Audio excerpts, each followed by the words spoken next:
She is known as the Crystal Voice of Asia. She sang almost 25 theme songs ng iba't ibang mga teleserye na ating napapanood and won 32 awards and recognitions in a span of her career. Kaya naman ngayon kasama natin the very talented Shireen Rehis. Hi, Shireen! Hi, Tony! I'm glad to be here. Glad to see you again! Oh, yes! Kasi yung huli tayo nagkasama, parang ilang taon, 2005, kami nagka-work dun sa programa namin na MRS, Morning Show. Morning show. And then, aside from ASAP, right? Yes, ASAP. So, madalis kami magkasama noong mga 2005, 2006 era. 2010. 2010. Yes. Pero, nung 2010 kasi, yun yung nag-migrate ka na. Oh, yes. That's the time na parang naglaylo na talaga ako. Ngayon ko lang talaga nabasa yung story ng buhay mo. Grabe rin pala talaga. Hindi ko alam nung time na magkatrabaho tayo, may asawa ka na nun. Oh, yeah. Napaka-ano ko lang talaga, napaka-private kong tao. Makikita lang talaga ng tao eh. Si Shireen kumakanta, nag-compete before ng Star in a Million. But behind that, walang Married alam. ka na. Yes. Hindi, pero si Shireen kasi kumakanta na since 2 years old. Yes. Ever since you can remember. 5 5 years old. when I Kinanta mo started na yung kay singing. Kule Desma na... Dito pa. Ayan. So, nung nakita ng mami mo na may talent ka at 5 years old, ano na nangyari? Nag-start na ba kayong sumali sa mga singing Yeah, competition? I started singing sa mga competition everywhere sa Cebu City. Kumbaga, hindi naglilista si mama ng mga competition, mga dates. Pero pinupuntahan kami, meron daw competition dito sa Cebu City, may ganto. At 7 years old, you started joining amateur singing contest. Tapos yung napanalunan mo, ginamit mong pambili ng Shirley Bassey cassette tapes? Yes, For the cassette next tape. contest? Yes. Ganun ang ginagawa mo pag nananalo? Di ba uso before, I think nabutan mo yun, Tony. Multiplex. -1 or multiplex? Yes. Yun yung also that really helped the family. Kasi even though si Papa abroad naman that time, but I was in an extended family. We'll say that the normal thing in the Philippines. So we help each other, and that's the time also that I wanted to help. So through my singing contest, pera, binibigay Nakakatulong ko. ka sa family. Tapos noong 1999, nanalo ka as Best Interpreter sa Cebu Metro Pop Music Festival. Yes. Ayan na, Yun 1999 na. Kumbaga, yun yung malaki sa amin before. Once na manalo ka niyan, Best Interpreter, tsaka winning song mo talaga yon. Big deal ka sa Cebu. Kasi si Miss Vina Morales, galing din siya dyan. Nanalo siya doon? Nanalo din siya dyan when she was a kid. Ako, I was 17 when I won the competition. Yung time na yun, ako yung pinaka-bata na nanalo. So, ayun, parang, and that time, may opportunity na ako na kumanta sa mga TV station. So, nagpunta ka na ng Manila, sumali ka sa Sing It ng Eat Bulaga. Kamusta yung experience na yon? It was good. Ang hindi lang alam talaga ng mga tao, nabuntis ako that time. Ha? Sumali ka sa Eat Bulaga? Buntis ako kay Sweetie. Kasi I think 7 months yung tiyan ko nun. Naitago mo pa? Oh, kasi sabi naman ni Direk Bart that time, it's okay. Sabi ko, ayoko ng Direk kasi nga, sobrang malaki na tiyan ko. Ilang taon ka noon nung buntis ka? 20. Mga ganyan. 20. And then, alam mo, sabi niya, it's alright. It's alright kasi nga, di naman tinitingnan nila yan. As nagko-compete ka bilang representative ng Cebu, di na kailangan yan.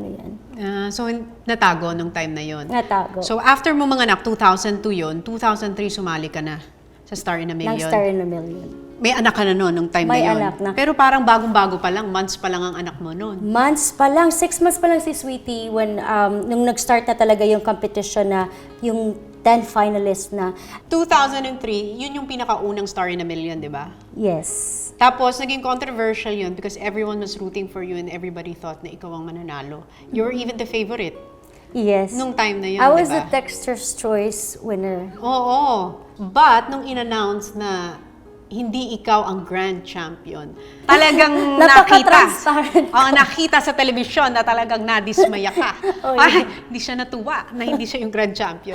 Hinagdan nila si Eric that time. So, ginanala ko kasi parang wala na yung spotlight sa akin eh. So, I walked out sa side bilang the first runner-up. Pero nakita talaga, napakita ko, hindi ko alam, napaka-transparent ko kasing tao. If I don't want it, that time if I don't want it, makikita mo talaga sa mukha ko. So, paano mo tinake yung time na yun? For a week, I've been crying. Napaka-bitter, di ba? No, No, pero siguro I was just being a human being na nasaktan that time because I expected too much. Because I learned from that pala, Tony. You don't have to expect too much. Kasi if you expect too much, ganito din ang bagsak ng ano mo, pag bumagsak yung expectation mo. That was your first realization na parang, ay shucks, hindi ako yung nanalo. From used to ka na ikaw ang nananalo ng nananalo. Sabi ng family, it's okay, you're still our winner. So 1 week iniyak mo, bumalik ang Cebu? Bumalik ako sa Cebu.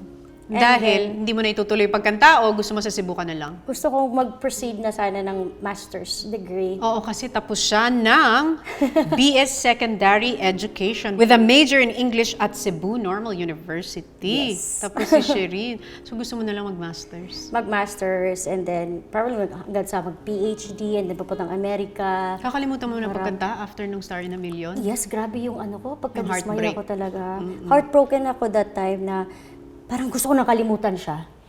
Binilim ko sarili ko, ano ba talagang mali ko or ganun ba talaga ang showbiz, ganun ba ang competition. Hanggat sa na-realize ko, it's fine. It's fine pala kasi it opened a lot of opportunities for me. At doon ko nakikita yung sino yung mga totoong tao talaga sumusuporta sa akin. Oo, kasi di ba, ganun talaga yung pag sumali ka sa competition, akala mo yun lang ang mundo.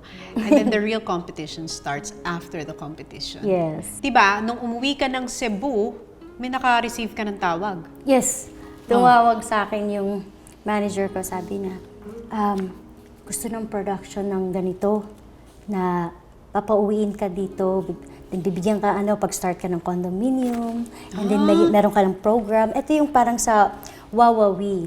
Nailagay ako dun sa noontime na meron akong every Saturday na sharing, ko yun yung prod ko talaga for sharing yan, every Saturday. Yun sa Wawawi. Wawawi, yeah. So ano yung feeling nung tinawag ka, bumalik, tapos ito na? Pinabahan ako, Tony. Sabi ko, ano to? Totoo ba to? Yung akala mong tapos na yung career mo, yung Akala pala ko magsisimula pa lang. Technically, parang 2004, yun yung official mong pagpasok sa showbiz. Yes, in the middle of that year. Kasi after no, nagkaroon ng Coming in Out of the Rain. Oh, yes, yung Coming Out of the You told me! Yes! Na naging 8 weeks, nasa chart siya. It was originally part of the Star in a Million album. Hanggat sa ginawang album ko, entitled na yung Coming Out of the Rain, Sharon Rehis, ganyan. Ano na yung feeling nung ginagawan ka na ng album? Alam Kasi mo, yan ang dream ng lahat ng singer, magka-album. it was surreal. Like, I cannot believe na parte na yun. Parang Star in a Million album nga, narinig ko yung kanta ko sa taxi that time. Kanta ko yan. Sinabi ko sa driver, Mama, kanta ko yan. Oo, di ba? Iba yung thrill dati na marinig mo yung boses mo sa radyo eh. At Yes, saka diba? yung makita mo yung sarili mo sa CD, tapos ipa-play mo. CD tsaka sa Sa tape tape. ko. Oh, naku. Ano nangyari? Ba't ka umalis ng Pilipinas? Napagod si Inday. Hindi nga. Napagod in a way na okay lang yung pagod, no? But then, when Saan ka napagod? realized, napagod sa trabaho talaga at na-realize ko na yung anak ko, si Sweetie, ate ang tawag sa akin, ate mami. Parang, hindi niya parang na-acknowledge na ako yung mami niya talaga. And I really wanted to show her that I'm a mom. Parang, nakita ko at nakonsensya ko na parang hindi ko naibigay sa anak ko yung time ko as a mom since birth. Kasi agad si mama. So akala siguro niya kapatid lang kami, yung magkapatid. Oo, kasi lang. nagsisimula ka pa lang sa career mo nun technically. Nung dumating siya. Kakagraduate ko lang ng college. Ang daming nangyari. But then I was frustrated na parang, ikasal na ako, ang bata ko pa pala, ang dami ko pa palang Na-miss. na-miss. Ang dami kong... Na-fast forward yung buhay mo. Actually, never naman ako naging bata eh. Oo. Kasi trabaho ako agad eh. Yung amateur singing contest, Oo. school. Nanay at 20. Parang ang bilis na fast forward agad yung mga nangyayari sa buhay mo. Yeah. At the peak of your career, 2010, bakit iniwan mo lahat? Kasi when my lawyer told me na okay ka na sa Amerika, okay na yung papers mo. Actually, 2008 pa lang gusto na ng lawyer ko, okay ka ba na pupunta ka na ng Amerika? Sabi ko, 3-year-old pa si Sweetie. 3 years old pa lang siya. I cannot handle everything. Kasi for sure sa Amerika, I'll be alone as a mom. Bakit ka mag-Amerika? Gusto ko lang siguro maibigay kay Sweetie yung life na hindi ko nakuha Ang pag-Amerika mo para sa anak mo. para sa anak ko. Iniwan ko yung limelight because of her. Pero it's not a blame for Sweetie, ha? That's what I told her all You the wanted time. to be a mother. Yeah, I just wanted to be a mother. And time na makita ko yung sarili ko na magmamature ako. Hinay-hinay. Ano yun bihira yun sa mga nasa industriya. At the peak Yes. of your career, bigla mong maiisip na, sige, alis na ako, iiwan ko. May iba na Yes. akong priority. May nangyari ba sa showbiz career mo? May nangyari ba kung bakit sinabi mo na magpapakananay na lang ako? Aside from napagod ako, syempre, that time din na na-feel ko yung discrimination. Discrimination saan? In a way na pag minsan inaano ako, Bisaya ako, binubuli ako, Bisaya, ganto. Binubuli niyan? Saan? Cyber. Bullying, ganon. I experienced a lot of like that. Even in show business, na-feel ko din yan na parang ganon. Pero hanggat sa, for how many years, jaded na rin ako. Na, Bisaya, ang liit-liit mo, ganto. Parang hindi ka, for example, in that production, parang, ay, ang layo ng height mo, ganto. Parang, sa akin, siguro sa kanila, it's fine to say that, but for me, it really gave me that heartache. Siguro masyado lang akong sensitive in that way. Kasi nga, yun nga yung, insecurity that time. But, narealize ko naman na, I'm unique. I have my talent also.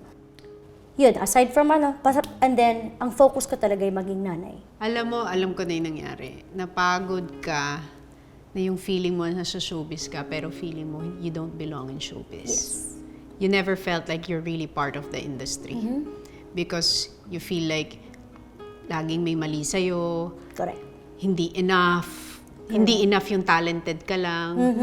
Kailangan mong maging maganda lagi, kailangan mong Galingan kasi ito kulang, yung may ano ko. kulang. Yes. Oo, di ba? I felt like I was never enough at all. Nung nasa showbiz ka. Oo. Pero mo, after 5 years, na-feel mo yun.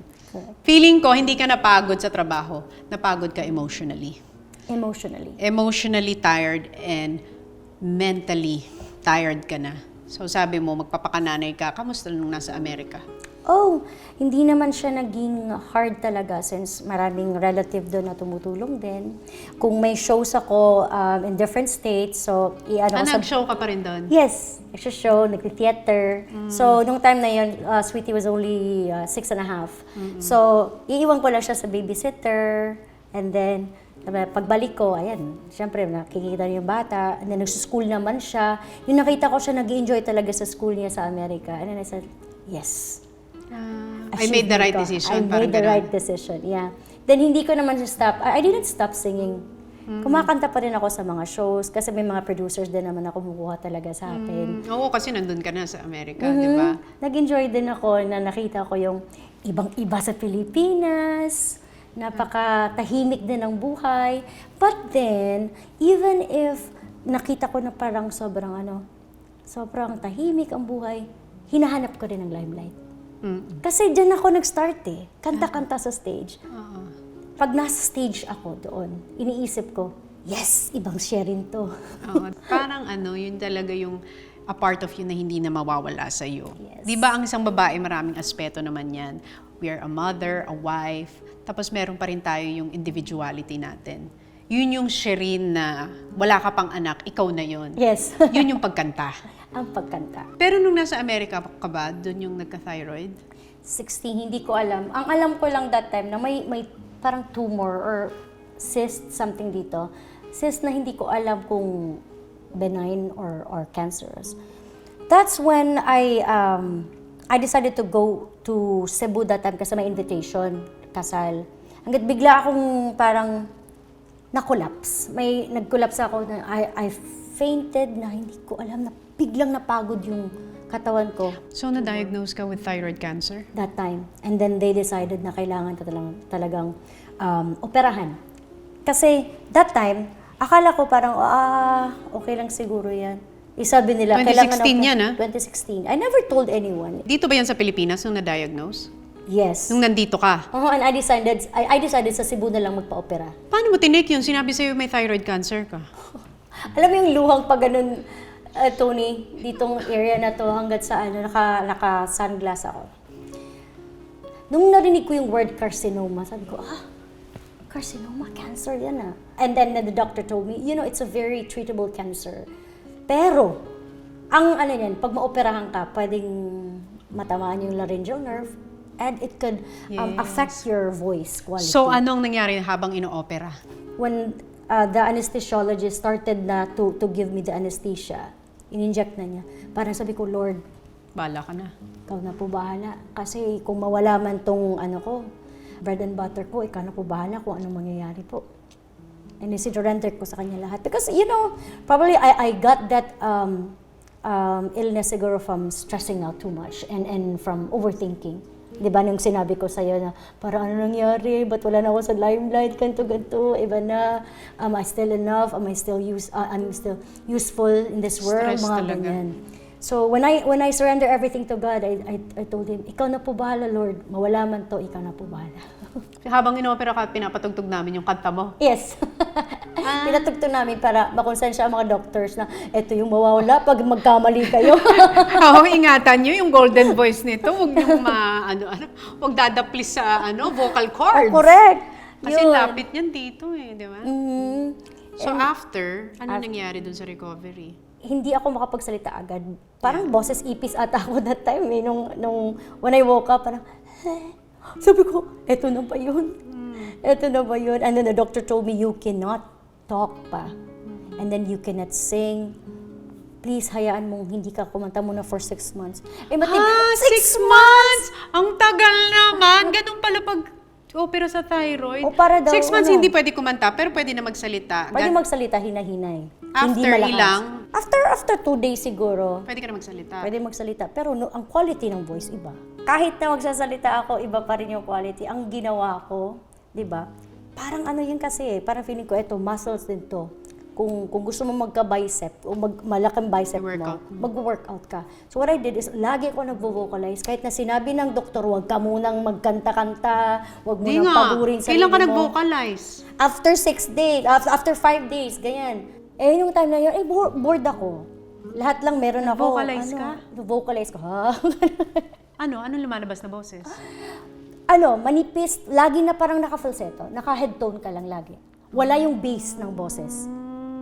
Walang bass yung boses Di ko. mo sinabi sa doktor yan? Kasi bawal yun eh. Oo, sabi ko, nagsasalita lang po ako saglit. Pero nag-spray ako ng mga anti-inflammatory. May binibigay naman na mga ganyan.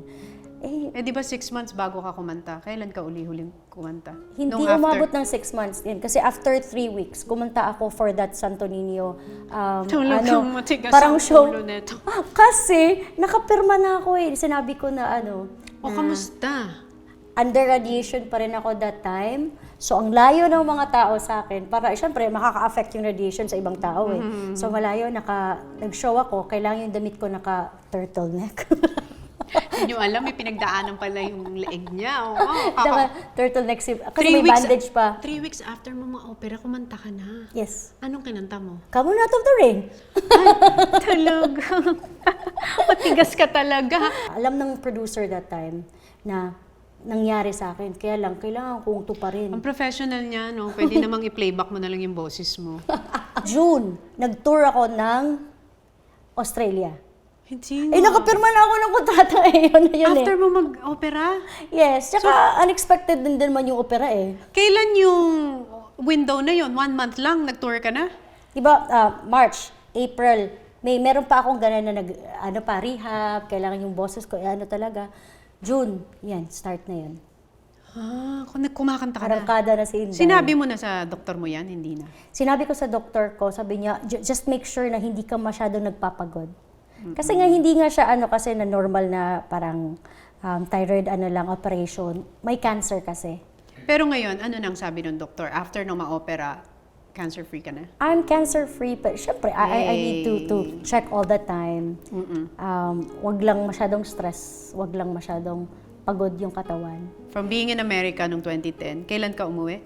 13 yung mga shows lang na 1 month, ganyan. Yeah. Pero nung 2020, I decided, nung after bumalik ako for my dad na namatay siya, noong January 2020, I said, sige, babalik na ako. ito na po yun. Si pandemic. Biglang lumabas. Nawala din yung pagbalik ko. So, stranded lang ako dito, na-lockdown ako dito sa Pilipinas. Na, instead of like, magkakaroon sana ako ng mga shows, ganito, guesting. Pero yung dire-diretso na putol because of the pandemic. Bumalik ka na sa Pilipinas kasi gusto mo nang bumalik sa limelight. Ganun. Yes. Ready ka na ulit. Yes, when I told Sweetie na, I think I'm ready for me to have my thing now. Kasi puro si Sweetie lang naririnig ko. Kamusta na yung relationship mo with Kuya Earl nung time na yon? Si Tito Nung Earl nasa that time, America and then... supportive lang talaga siya in so many ways, every decision I have. Until I decided to come out. Paano nga talagang ito na yung come on and out of the rain. Talagang bagay na bagay sa'yo na come on and out of the rain. Ayan na. Paano dumating yung coming out? I said, Kailan dumating? magpo-40 na ako. Kailangan kong, ayoko maging 60 before I tell the people. Because, Tony, as a public figure, it's my responsibility to tell people. Kasi kung tinago ko yung private life ko before, hinuhusgahan pa rin ako. How much more kung hindi ko sasabihin, ito na lang, sige, okay, I'm very open now to tell people who I really am. Kailan nangyari yun? 2019, sinabi ko, you know what, I'm so tired of lying. Not just to you, but to you both, but to myself also. I kept denying who I really am kasi gusto ko pang straighten yung life ko . Pero hindi . I kept on lying na ayokong tumanda at ayokong mamatay siguro na hindi ko maibigay sa sarili ko to at hindi ko, because you deserve to know who I really am. Because diba 18 pa ako that time, mayroon pang mga crisis na gano'n. Let me say, late bloomer ako. So paano mo sinabi yung word na you are? I said, I'm a lesbian. I'm not straight. I'm a lesbian. Kasama ng anak mo, sinabi mo yun? Yes, kasi may idea na yung anak ko kung sino ako. Kasi, sweet, did you see me na kasama yung nasa room, ganyan? No, mommy. Parang naiintindihan niya, I'm not straight. I'm not straight. Iba ako. Iba ako sa, sa normal na nanay, ganun. But sinabi niya, but it doesn't make you less of a mom. Yeah. And a person. Doesn't make you less of a person. So, ang pagkaamin mo is you're lesbian, you're not bi. Talagang lesbian. Kasi di ba pag bi, pwede ka din. Kasi because you had Kuya Earl. Because I never had any relationship with another guy. Never. Si Yun Kuya lang Earl lang. talaga yun. Yeah. Tapos, anong sabi ni Kuya Earl nung inamin mo yun? Naiyak siya. Pasensya na hindi daw niya nakita agad. Nararamdaman mo na ba yun nung bata ka pa? Yes. Dinideny ko lang talaga. Ilang taon? Naalala mo na I was 14. That time, na-feel ko yun na may crush ka sa babae, gano'n? may crush ako sa babae, ganyan. Pero parang weird. Sabi ko, ew. Yung parang, ew pa ako before, siyempre. Ew. Parang anong nangyari Weird. sa'yo? Lalo na nung 90s, hindi pa ganun ka-open. Oh, yeah. Wala namang ganun Never. Pag sabihin ko na, pero babae naman ako. Pero sobrang gusto ko kikay ako . Pero ba't ganito? So, saan mo na-meet si Mel? Ayan na. Si Mel. Paano siya dumating? Nung inamin mo kay Kuya Earl na you're lesbian, nandun na si Mel? Wala pa. Nung si Mel na pinakilala ko na kay Tita Earl, syempre tumawag ako kay Mel dahil may business siya, yung Calle de Guia. Yun yung, hello, can I order? Pero wala pa yun ha. Hindi ko alam. Order ka lang talaga? Order lang talaga ako. Nung time Siya na pala ako ang na-order. Siya pala na-order. Siya pala ko. ang na-order talaga. Yes. Tumawag ako, pero I didn't know who she really is.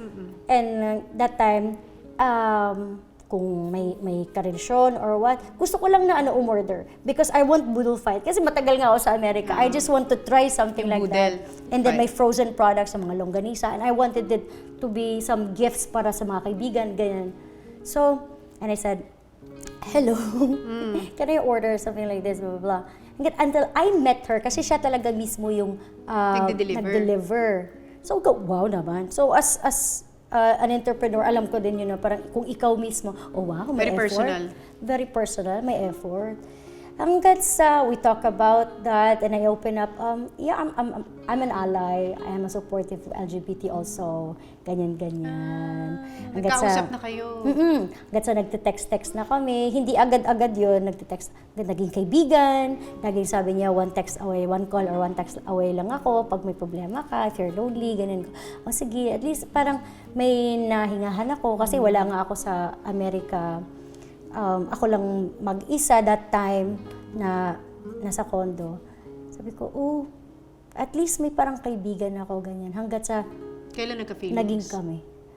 I don't know, mga a week after or 2 weeks after. Iba na. Iba na. Iba na yung may Iba spark na. May spark na kasi hindi lang siya yung para siyang pahinga ko. Ewan ko. Safe place. Yeah, parang safe place ko siya. Bakit ka naging open about it? Naging torture ko siya kasi. Torture ko na siya na hindi ko siya mailabas. Na gusto ko kasi maging ako eh.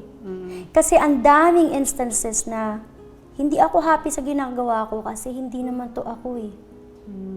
Hindi naman to si Sherry na pinapakita lang na ganito. Gusto ko kasi makita ng tao na kung ano yung makita mo rin yung kung anong nasa loob ko. So, Hindi lang sa labas. yes. So, kung tatanungin kita ngayon, what makes you happy? My happiness is being myself. To love someone who deserves to be loved.